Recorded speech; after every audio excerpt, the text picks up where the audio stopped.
Patuloy nga ang paninigtik ni Bing sa pamilya ng mga Dimagiba. Walang kamalay-malay sila Mang Rigor na ginagatungan lang sila nitong si Olga. Dalawang katauhan niya kung saan nagpapanggap lamang siya bilang kaibigan ni Marites. Ngunit meron talaga siyang ibang motibo.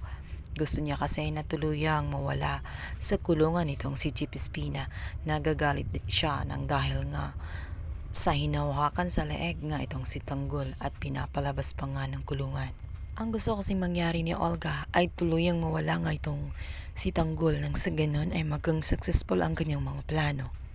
Ayaw niyang malaman ng katotohanan na si Tanggol ang nag-iisang anak ni Ramon at itong si David ay nagpapanggap lamang at lalo pang lumiliit ang mundo nga nitong si David dahil unti-unti na nga siyang nabibisto.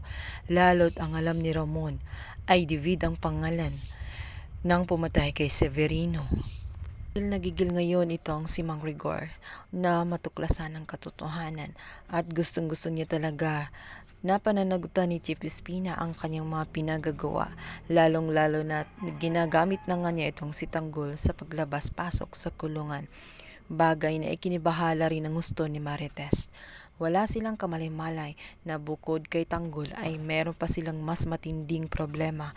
Ang kanilang anak na si David na pumasok ngayon sa pamilya ng mga sindikato, nagpapanggap sa katauhan na hindi naman talaga siya at isang malaking kapahamakan ang naghihintay sa kanya sa oras na matuklasan na nga ni Ramon ang katotohanan na hindi talaga siya si Tanggol. Kabilang banda, sa loob nga ng kulungan, ito nga si Chief Espina ay inimbestigahan ang katauhan nga nitong si Marcelo kung ano ang kanyang pakay at bakit kailangan niyang magpabida at magpakain. Natitiyak niyang may iba siyang motibo at kinukuha lamang niya ang loob ng mga tao, maging siya at kalaunan hahawakan nga sila sa leeg nito, bagay na ayaw ni Chief Espina. Iniingatan niya ang kanyang posisyon sa loob ng kulungan at ayaw nga niya nga mapasok na naman sa kaguluhan. Kung negosyo ang kanilang papasukin ay hindi muna sila papasok sapagkat sa ngayon ay mainit ang kanyang pangalan dahil nga pinaimbestigan siya ni Rigor. Bilang banda, nang malaman nga ng grupo nila Tanggol na alam na ni Espina ang pinagagawa nga ni Marcelo, sinabi nito na mag-iingat sila at alamin mo na ang tunay na pagkatao nitong si Marcelo kung talagang maayos ba ito na pakisamahan or nagpapanggap lamang ito at may iba pang motibo.